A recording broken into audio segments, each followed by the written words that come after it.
출애굽기 7장 8절부터 25절까지 말씀입니다. 말씀을 보겠습니다. 여호와께서 모세와 아론에게 말씀하여 이르시되 바로가 너희에게 이르기를 너희는 이적을 보이라 하거든 너는 아론에게 말하기를 너희 지팡이를 들어서 바로 앞에 던지라 하라. 그것이 뱀이 되리라. 모세와 아론이 바로에게 가서 여호와께서 명령하신 대로 행하여 아론이 바로와 그의 신하 앞에 지팡이를 던지니 뱀이 된지라. 바로도 현인들과 마술사들을 부르매 그 애굽 요술사들도 그들의 요술로 그와 같이 행하되 각 사람이 지팡이를 던짐에 뱀이 되었으나 아론의 지팡이가 그들의 지팡이를 삼키니라. 그러나 바로의 마음이 완악하여 그들의 말을 듣지 아니하니 여호와의 말씀과 같더라. 여호와께서 모세에게 이르시되 바로의 마음이 완강하여 백성 보내기를 거절하는도다. 아침에 너는 바로에게로 가라. 보라, 그가 물 있는 곳으로 나오리니 너는 나일 강가에 서서 그를 맞으며 그 뱀 되었던 지팡이를 손에 잡고 그에게 이르기를 히브리 사람의 하나님 여호와께서 나를 이 왕에게 보내어 이르시되 내 백성을 보내라. 그러면 그들이 광야에서 나를 섬길 것이니라 하였으나 이제까지 내가 듣지 아니하는도다. 여호와가 이같이 이르노니 내가 이로 말미암아 나를 여호와인 줄 알리라. 볼지어다 내가 내 손에 지팡이로 나일강을 치면 그것이 피로 변하고 나일강의 고기가 죽고 그 물에 사는 악취가 나리니 애굽 사람들이 그 강 물 마시기를 싫어하리라 하라. 여호와께서 또 모세에게 이르시되 아론에게 명령하기를 내 지팡이를 잡고 내 팔을 애굽의 물들과 강들과 운하와 못과 모든 호수 위에 내밀라 하라. 그것들이 피가 되리니 애굽 온 땅과 나무 그릇과 돌그릇 안에 모두 피가 있으리라. 모세와 아론이 여호와께서 명령하신 대로 행하여 바로와 그의 신하의 목전에서 지팡이를 들어 나일강을 치니 그 물이 다 피로 변하고 나일강의 고기가 죽고 그 물에서는 악취가 나니 애굽 사람들이 나일강 물을 마시지 못하며 애굽 온 땅에는 피가 있으나 애굽 요술사들도 자기들의 요술로 그와 같이 행함으로 바로의 마음이 완악하여 그들의 말을 듣지 아니하니 여호와의 말씀과 같더라. 바로가 돌이켜 궁으로 들어가고 그 일에 관심을 가지지도 아니하였고 애굽 사람들은 나일 강물을 마실 수 없으므로 나일 강가를 두루 파서 마실 물을 구하였더라. 여호와께서 나일 강을 치신 후 이레가 지나니라. 아멘. 이제 본격적으로 바로와 한판 승부를 내는 사건들로 진행이 됩니다. 이제 바로를 만나서 여러 가지 이적을 통해서 하나님께서 하나님이 되심을 애굽 사람들과 바로에게 보이시고 10가지의 재앙이 다 끝난 이후에 이스라엘 백성을 내보내는 사건으로 출애굽 사건을 경험하게 하십니다. 그 첫 번째 이적이 이제 9절에 보면 이적을 보이라 하면서 아론에 말하지요. 그 지팡이를 던지라고 합니다. 그 지팡이가 뭐가 돼요? 뱀이 된다라고 이야기하지요. 자, 이 뱀이 되는 사건은 모세가 하나님을 만나 뵈었을 때 그때 모세가 하나님 앞에서 봤던 기적 중에 하나입니다. 모세가 가지고 있었던 지팡이 그걸 던졌더니 뱀이 됐지요. 그 꼬리를 잡으라 했더니 다시 지팡이가 됐습니다. 그때 그 뱀과 지금 여기 9절에서 나오는 뱀은 단어가 좀 달라요.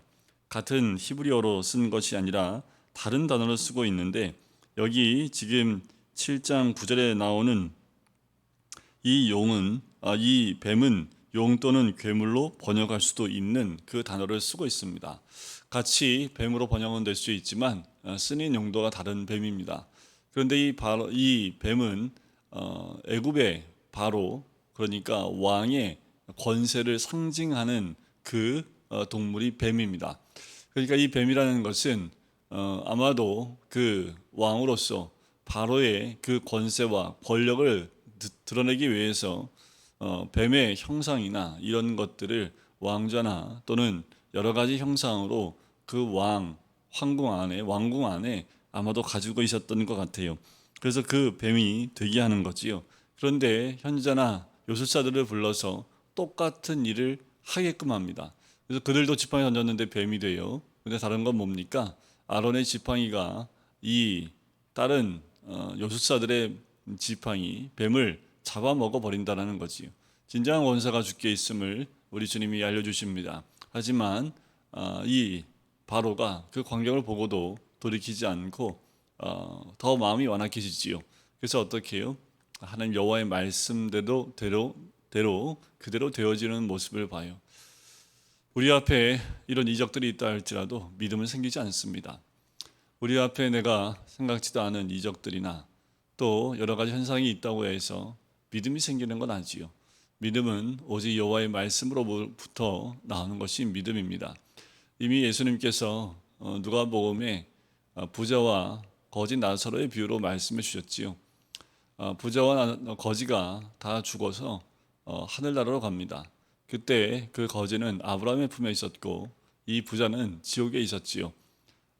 너무나 뜨거웠기 때문에 부자가 그 거지 나사로의 새끼손가락에 물을 찍어서 내 혀를 좀 서늘하게 해달라라고 부탁할 정도로 그 지옥은 굉장히 뜨거운 곳이었습니다. 하지만 그렇게 할 수 없었지요. 왜냐하면 그 부자가 있는 곳과 거지가 있는 그곳은 큰 것으로 막혀 있고 또 강으로 막혀 있어서 건너갈 수 없다고 얘기합니다. 그런데 이 부자가 한 가지 더 요청을 하지요. 아직 내 형제들이 있는데 그들에게 이 거지 나사로를 보내셔서 천국에 있음을 알려줬으면 좋겠습니다 라고 부탁을 합니다. 그랬더니 이렇게 말씀을 하시지요. 나사로가 다시 죽었다 살아나서 간다 할지라도 그들 주변에는 선지자가 있고 말씀을 전한 자가 있는데 그 사람들의 말을 듣지 않는다면 죽었다 살아난 사람이 가도 그들은 믿지 않을 것이다 라고 얘기를 해요. 그 말은 말씀이 있음에도 불구하고 믿음이 생기지 않고 믿지 않는다면 아무리 큰 이적이 있다 할지라도 그들은 믿지 않는다라고 말씀하시는 거지요. 믿음은 들음에서 납니다. 들음은 여호와의 말씀에서부터 비롯되는 거지요. 이 바로도 이적들을 보지만 그 이적을 통해서 믿음이 생기는 건 아닙니다. 자, 그래서 다시 한번 하나님께서 모세에게 말씀하십니다. 바로의 마음이 완강해서 백성 보내기를 거절하니까 아침에 바로에게 가라. 그가 물이 있는 곳으로 나온다라고 얘기하지요. 이 물은 나일강을 의미합니다. 아침마다 이 바로와 그 신하들이 나일강가에 나오는 전례 예식이 있습니다. 이것은 나일강을 신으로 섬기고 있기 때문에 매일 아침마다 그 나일강 앞에 가서 그 신에게 예식을 행하는 그 행사를 진행하게 되는데 그때 모세와 아론이 가서 이 바로를 맞아라 라고 맞이하여 이런 일을 행하라 라고 얘기를 합니다. 실제로 나일강은 이 애굽 땅의 비옥한 옥토를 만들어주는 근원이 됩니다. 실제로 나일강에 1년에 약 4개월 정도가 홍수로 인해서 범람하게 됩니다. 비가 많이 오는 것보다 나일강 저 윗지방에 큰 비로 인해서 큰 물이 나일강으로 쏟아져 내려오지요. 그 홍수가 저 위에서부터 내려서 애굽 땅 전역을 덮게 되는 것이 대략 4개월 정도가 덮습니다. 그런데 중요한 것은 그 범람을 통해서 저 위에 윗지방에 있는 비옥한 옥토가 그 홍수를 통해서 애굽 땅까지 쓸려 내려옵니다. 그래서 이모작 삼모작을 할 수 있는 비옥한 땅이 돼요. 그래서 이 농사하는데 굉장히 큰 역할을 하는 것이 나일강입니다. 그 나일강을 그래서 신으로 섬기고 있는 거지요. 그런데 하나님께서 이제 그 나일강을 피로 변하게 하겠다라고 말씀을 합니다. 그들이 신을 섬기고 있는 것들을 이제 하나님이 아론이 들고 있는 지팡이를 쳐서 그것들을 이제 심판하겠다라고 말씀을 하고 있는 거예요. 그들의 젖줄입니다. 그들의 생명줄과도 같은 거지요. 그들의 모든 부유함과 넉넉함의 근원이 되는 것이 나일강입니다. 그렇게 애굽 사람이 섬기고 있는 것이 나일강이지요. 아마도 애굽 사람들, 이 이스라엘 사람들도 400년 넘게 같이 있으면서 나일강의 위용을 매년 봤을 겁니다. 그 나일강의 힘이 어떤지를 봤을 거예요. 그렇게 400년 동안 보면서 이스라엘 백성 가운데에도 나일강이 어느 정도 차지하고 있는 위치가 있을 겁니다. 그런데 하나님께서 그 나일강을 치시는 거지요. 그들이 의지하고 있는, 그들이 풍부함이라고 믿고 있는 그것을 하나님이 쳐버리십니다. 그리고 그것을 피로 변하게 하시는 거지요. 그들이 의지했던 것들이 냄새가 나기 시작하고 풍부함을 자랑했던 나일강의 모든 생물이 죽어버리게 됩니다. 우리가 의지하고 있는 것이 무엇입니까? 이 땅 가운데 세상 사람들이 의지하는 것이 무엇입니까? 이제 전 세계 경제가 어렵다고 그래요. 미국이 경제 대국이지요. 달러로 인해서 전 세계의 경제를 다 휘어잡고 있습니다. 그런데 지금 미국이 흔들리면서 미국의 그 이 미국에 있는 은행들이 그 이자를 올리면서 전 세계의 달러에 대한 그 가치나 이런 것들이 큰 변동을 갖게 되고, 더불어서 많은 나라들이 그 나라마다 또 그 이자를 올릴 수밖에 없는 여러 가지 여파를 겪게 됩니다.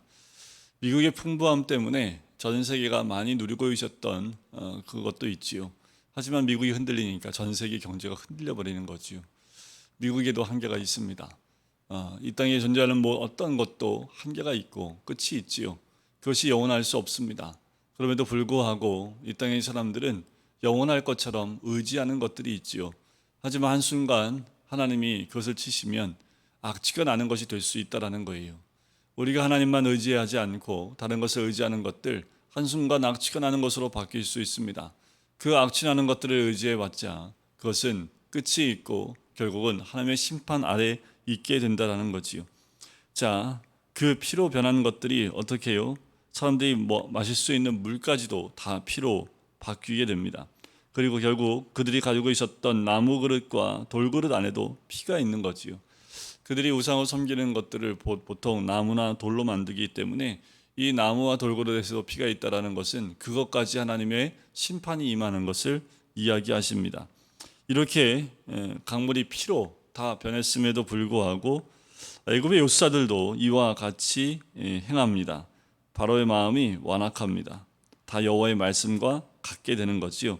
바로가 돌이켜서 구로 들어가요. 그 일에 관심을 가지지도 아니하였다라는 거지요. 그 완악함이, 그 완강함이 이미 하나님의 심판이 임했음에도 불구하고 움직이지 않고 더 완악해져서 관심을 갖지 않게 됩니다.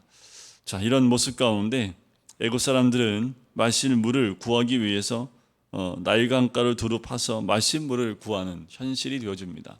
이제 풍부함이 이들의 재앙이 되어진 사건이었지만 여전히 그들에게 여전히 먹을 것도 있고 마실 물이 있기 때문에, 구할 방법이 있기 때문에 그들에게 여전히 이런 것들이 여호와 하나님을 바라보게 하는, 눈이 열리게 하는 사건은 되지 못했던 것을 보게 됩니다. 여러분, 우리가 늘 깨어있지 않으면 우리 환경과 상황 가운데 많은 것이 변해도 깨닫지 못하고 여전히 그 괴로움 가운데 머물며 하나님을 찾지 못하는 모습이 될 수 있습니다. 계속 전염병에 홍수가 넘어오고 있습니다. 전염병이 끝날 것 같은데 끝나지 않고 또다시 그 홍수가 올라와요. 또 원수유두창이라고 하는 또 다른 전염병이 일어납니다.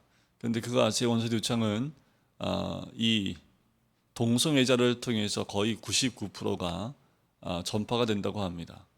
그러니까 정상적인 성관계가 아니라 비정상적인 동성끼리 성관계를 통해서 이게 전파된다라는 것이 이미 TV 보도에 나오고 있지요. 세상이 더 악해질수록 그 악을 통해서 하나님의 심판이 임하게 하신다라는 겁니다.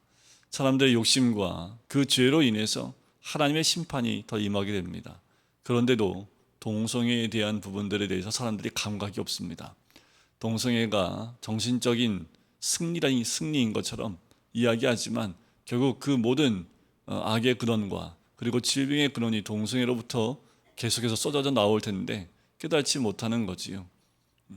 에이즈도 그렇고 이 원숭이두창도 그렇고 앞으로 더 심한 것들이 잘못된 죄로 인해서 드러날 텐데 사람들의 마음은 완악해져서 하나님의 경고의 메시지를 듣지 못하는 거지요.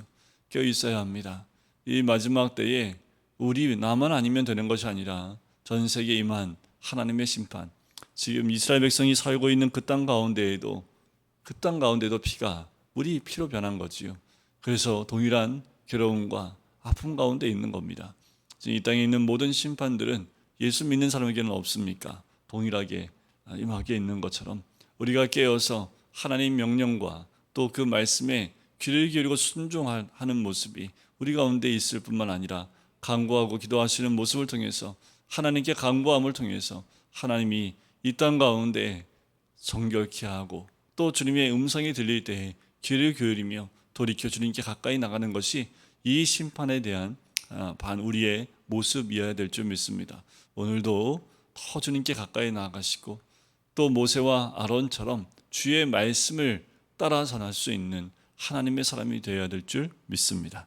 기도하겠습니다. 사랑의 주님, 오늘도 아버지 하나님 하루의 시작을 주의 말씀과 기도로 시작할 수 있게 해주심을 감사합니다. 깨어있는 자가 되어서 아버지 하나님 이 바로의 그리고 애굽의 젖과 같고 그리고 풍부함과 같은 나일강이 하나님의 심판이 임했음에도 불구하고 그들이 깨닫지 못하고 돌이키지 아니하고 더 완강해지는 바로의 모습을 보듯이 세상은 하나님이 임할수록 하나님의 역사가 임할수록 그들의 마음 더 완악하여 주께로 돌아오지 않고 더 죄 가운데 나아가게 됨을 이 바로의 모습을 통해서 깨닫게 됩니다. 하나님, 우리가 깨어 주의 뜻이 어딘지 분별하여 매일 주께로 나아가며 말씀 안에 거하는 하나님의 사람 될 수 있도록 축복하여 주시옵소서. 감사드리며 예수 그리스도의 이름으로 기도드립니다. 아멘.